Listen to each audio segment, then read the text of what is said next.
In the farthest reaches of a remote American forest, where wind whispers ancient secrets through towering evergreens and dawn breaks like a promise across the treetops, something began to stir, not in the wild but within the heart of a woman named Jessie. She believed she understood solitude. She believed she knew the land, its beauty, its danger, its silence. But nature was preparing a truth for her, one far greater than she could have ever imagined. A truth that would unravel everything she thought she knew about the wild ... and about herself. It would begin not with a storm, not with a howl, but with the soft wing beats of an eagle and the gentle paw steps of a cat. In that sacred space where the wilderness brushes the edge of the human world, the lines between species began to blur, and a divine encounter took root. The earth is full of his creatures, great and small, wild and tamed, placed together to remind us no soul is ever truly alone. Each morning, Jessie would rise before the sun kissed the mountain peaks, her cabin still cloaked in the hush of twilight. In the crisp air outside her door, she would find her companion, a bald eagle perched solemnly on a crooked pine, and nearby, her rescued house cat sitting like a queen on the porch rail, her green eyes gleaming with familiarity. It was their ritual. A communion of sorts, the majestic bird of the skies and the small feline heart that Jessie had raised from desperation. But that day, that one day, something was different. It was in the way the eagle's cry echoed, not like a greeting, but a warning. It pierced Jessie's soul. And the forest, usually humming with quiet confidence, suddenly felt unnervingly still. The presence of danger was thick in the air. Her heartbeat thundered beneath her ribs. Somewhere in that stillness, the past returned like a ghost, a flash of fur, blood on snow, a dog's final breath. She had known loss before. She wasn't ready to lose again. Even in the wilderness, God sends his creatures, not just to survive, but to teach us how to love again. A few hours earlier, Jessie had ventured into town, down a dusty road barely visible on maps, to the only grocery store that served her little pocket of civilization. The store's shelves were thin, its windows fogged, but the people, they were stitched with kindness. Jessie, known by all as the Animal Woman, was more than a name in this town. She was a legend, the woman who mourned a dog like a child, who studied veterinary care online under the dim glow of solar lanterns, who spoke to raccoons and deer as if they were neighbors. So, when an elderly woman shuffled toward her that day, holding a woven basket with trembling hands, Jessie knew this was no ordinary meeting. Beneath the folds of a handmade blanket, two tiny kittens lay curled together, motherless. The woman's voice cracked like old leather as she shared their story. A fox, a fatal chase, a silent night broken by orphan cries. And though Jessie's heart whispered no, her soul screamed yes. Because something in those kittens, in their helplessness, mirrored something deep within her. He heals the broken-hearted and binds up their wounds, sometimes through the smallest of lives. Back at the cabin, the air was thick with responsibility. Jessie cradled the fragile bundles of fur against her chest, the front pocket of her jacket now transformed into a sanctuary of warmth and love. She fed them every 2 hours, an exhausting ritual of sterilizing bottles, mixing formula and whispering soft lullabies into the darkness. Sleep came in scattered pieces. Her dreams became a carousel of tiny cries, kitten paws, and the memory of that eagle. She named them only when the fear of death began to fade, Oreo and Felix, and with each passing day they grew stronger. Chubby cheeks, velvet fur, purring like hummingbird wings.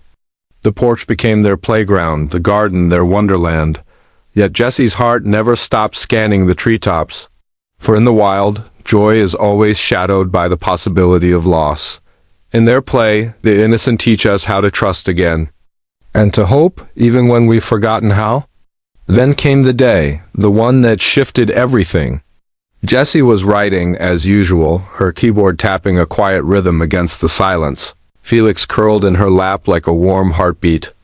Oreo, the more curious of the two, had wandered outside, just beyond the screen door, her tiny form basking in sunlight. That's when Jessie heard it. A cry so sharp, so primal, it felt like it split the sky in two, the eagle. But not the usual one. This call was unfamiliar, frantic, close. Jessie froze, her fingers trembling, every instinct roaring. She pushed her chair back, nearly toppling it, and rushed to the door. But what she saw stopped her faster than fear ever could. Even the fiercest wings can rest beside the gentlest paws, for in creation's harmony, there are no enemies, only echoes of peace. On the porch rail, Oreo sat like a sentinel, her fur catching the light like spun silk. Next to her, not above, not in threat, was a juvenile bald eagle. He was close, so close, his feathers still fluffy with youth. He looked lost, exhausted. Not a predator, a traveler, a soul in need. Jessie's breath caught. She didn't dare move. She watched, as if witnessing a sacred ceremony. Oreo didn't hiss or run. She leaned forward, nuzzled the side of his wing, and he let her. They sat in a silence that felt louder than any storm. Then Oreo hopped down beside her food bowl and gently pawed toward it, turning back with a soft meow, as if saying, "This is how you survive. I'll show you."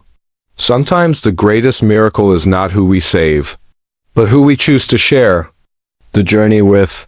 And in that moment, with sky above and earth below, and two species united not by instinct, but by kindness, Jessie finally understood. This was more than rescue. This was a communion. A moment that whispered to the world that love has no language, no species, no bounds.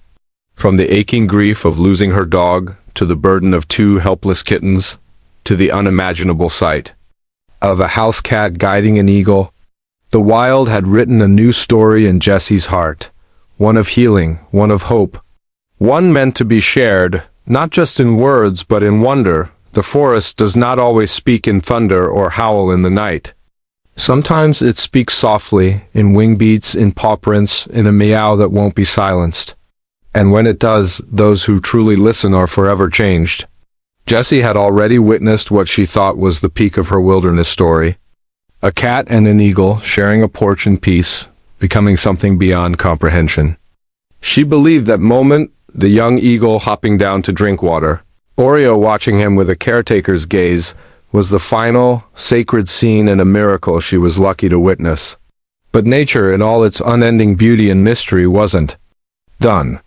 Because what came next would test Jessie's trust in the wild, deepen the bond between species, and show just how far one cat would go to save a friend. It started with a cry, not from the eagle this time, but from Oreo. And it wasn't a sound Jessie could ignore. The Lord sends guardians in the form of animals, not always to protect us, but to teach us how to protect what matters. That morning had been like so many others. Oreo meowed with her usual impatience, wanting the door opened. The young eagle, Jessie had named him Freedom, had returned for his daily visit. Felix watched the encounter with little interest, preferring the sunlight on his back to the mystery of feathers. Oreo, on the other hand, was enraptured. Brushing against Freedom, watching his movements like a sister guiding her younger brother. When he flapped his wings, growing in strength now, and finally took flight, Jessie felt a pang of sadness.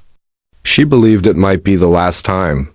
She even whispered goodbye, but the very next morning, Freedom returned. And then the morning after that. Each day, bigger, bolder, still never aggressive. He had chosen Oreo, and Oreo had chosen him.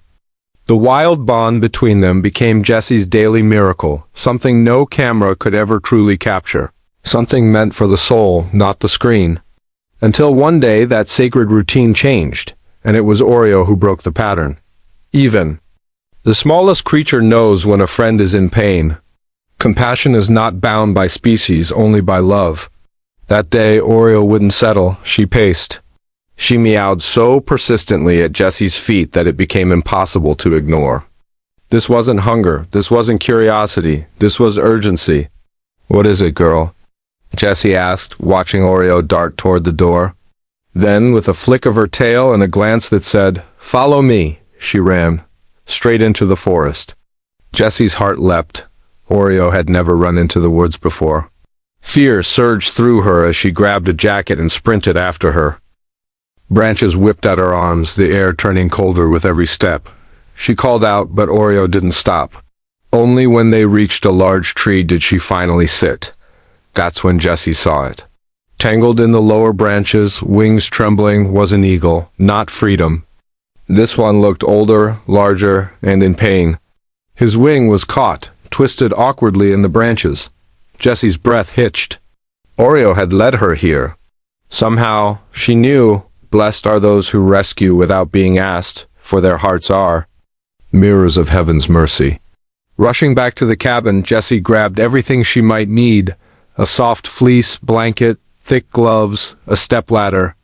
She moved with instinct, not fear.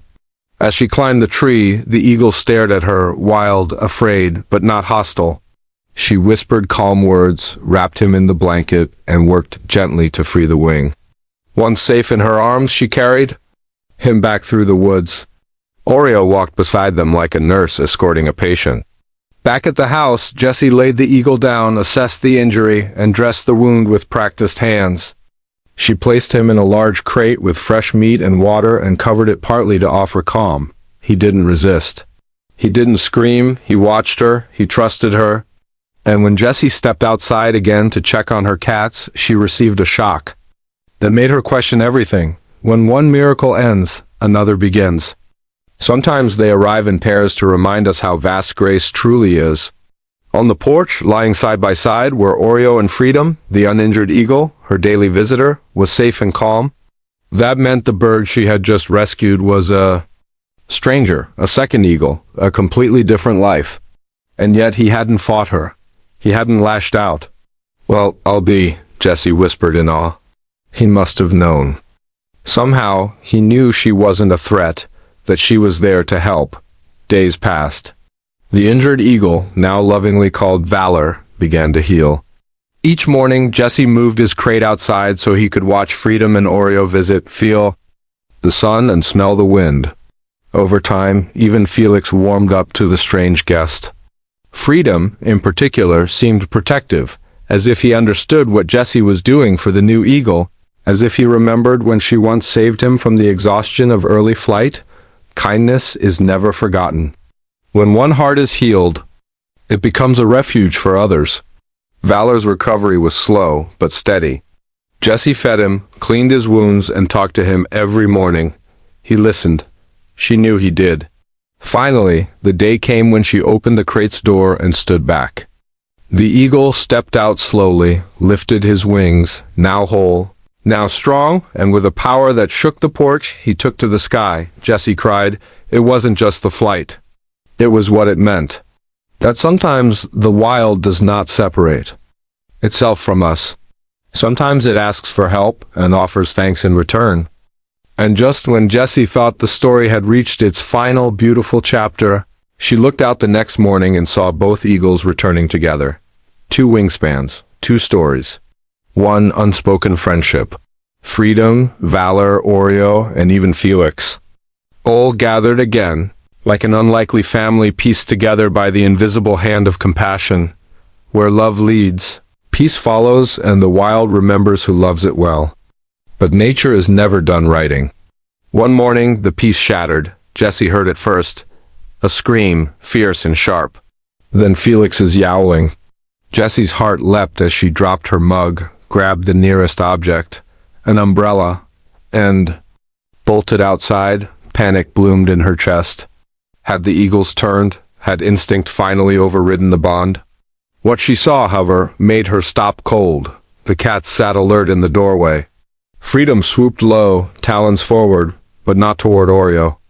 Or Felix. No, he dove at something at the edge of the forest. Another shadow was moving there. Jessie couldn't see clearly. She only knew the eagles were not attacking the cats. They were protecting them. Even the fiercest warriors can become protectors when love lives in their heart. And in that moment, Jessie realized the wild does not forget. And when you show love to the wild, it learns to love you back. In feathers, in fur, in silence, and in screams, this was not just a home anymore. It was a sanctuary. A sacred space where miracles lived, and love took flight every single day, There are moments in the wilderness when time seems to hold its breath, when the forest, in all its untamed beauty, orchestrates a scene so profound it sears itself into your heart forever. On one particular morning, Jessie believed she had seen it all. 2 eagles perched in peace beside her cats. A home filled with harmony where feather and fur existed without fear. But the wild had one more page to turn, one more soul to send.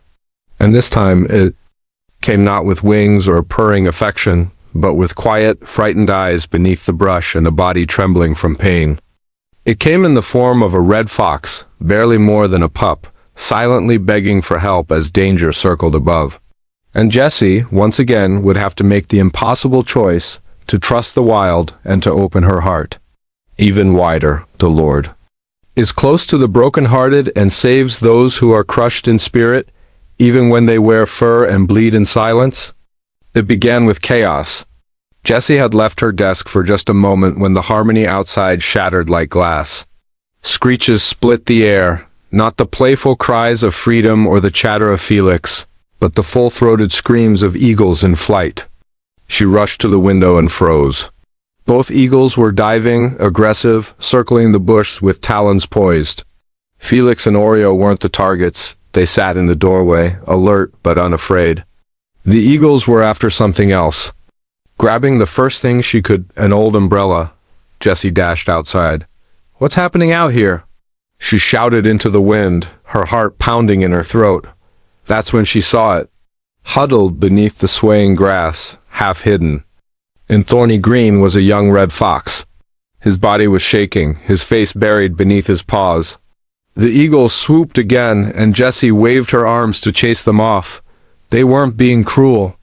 They were trying to protect their feline friends. But the fox, he wasn't a threat. He was hurt, alone, and desperately in need. Even the fiercest creatures can learn to protect the smallest, and even the wounded are worthy of mercy.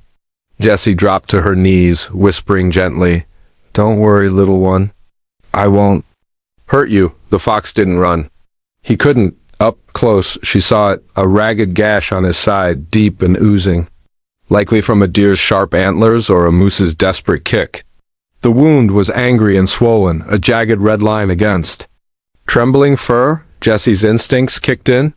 She knew the risks. Foxes were predators. They could hurt her cats. But pain doesn't discriminate, and neither would she. She fetched the same crate she'd used for freedom, a soft fleece blanket and thick gloves. Carefully, she wrapped the trembling creature and carried him home. The fox didn't fight her. He just sighed, a soft, pitiful sound that broke something deep inside her. Back inside, Jessie administered a mild sedative and got to work. She washed the wound, stitched it gently, and prayed she had caught it in time. She named him Ember for the red fire in his coat, a spark of life she refused to let fade. He will cover you with his feathers, and under his wings you will find refuge, even if your wings are broken and your hope nearly lost. The nights that followed were some of the hardest Jessie had ever faced. Ember's fever climbed dangerously high. His body burned with infection, his breath came in shallow gasps. Jessie didn't sleep. She sat beside him through every hour, gently, sponging his fur with cool water, whispering, "You're not alone, you're safe now." Her cats, ever her silent partners, never left her side. Felix curled at her feet, but it was Oreo who brought the miracle. One night, as Jessie's hope began to wane, Oreo climbed into the crate beside the fox and nestled close. She didn't hiss. She didn't retreat. She simply lay against Ember's feverish body, her warmth steady, her purr low and rhythmic. A lullaby from one survivor to another. By dawn, Ember was still weak, but his fever had broken. He blinked slowly, eyes now less glassy, breathing steady.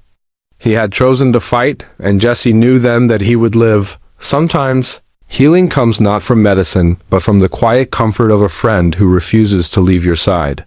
Weeks passed. Day by day, Ember regained strength. Jessie slowly introduced him to the others, first through the safety of a screen, then in careful, supervised visits. She placed his crate outside in the mornings when the eagles came to visit. He watched them intently, but never once growled or snapped. Freedom and the other eagle grew used to his presence. Felix remained wary, but Oreo? She treated Ember as if he had always belonged.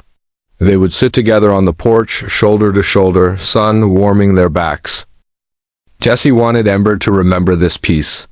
She wanted him to recognize the smell of her cats, the sound of their porch, the eyes of the birds, so if he ever encountered them again in the wild, he would not see enemies, only family. When the day came for release, Jessie carried him deep into the forest. She unlatched the crate and whispered, "Run free, Ember, run far. But always remember, you were loved." And he did, strong, sure, his red tail aflame flickering into the trees. Every creature released with love carries a piece of our heart with them, a promise that compassion never fades. Life returned to normal. The porch was once again home to morning gatherings. Freedom, with his noble stance, the second eagle beside him, Oreo and Felix lounging like royalty. But then, it happened again. A morning like any other turned magical. Jessie opened the door with her coffee in hand, expecting her usual 4 companions, and found 5.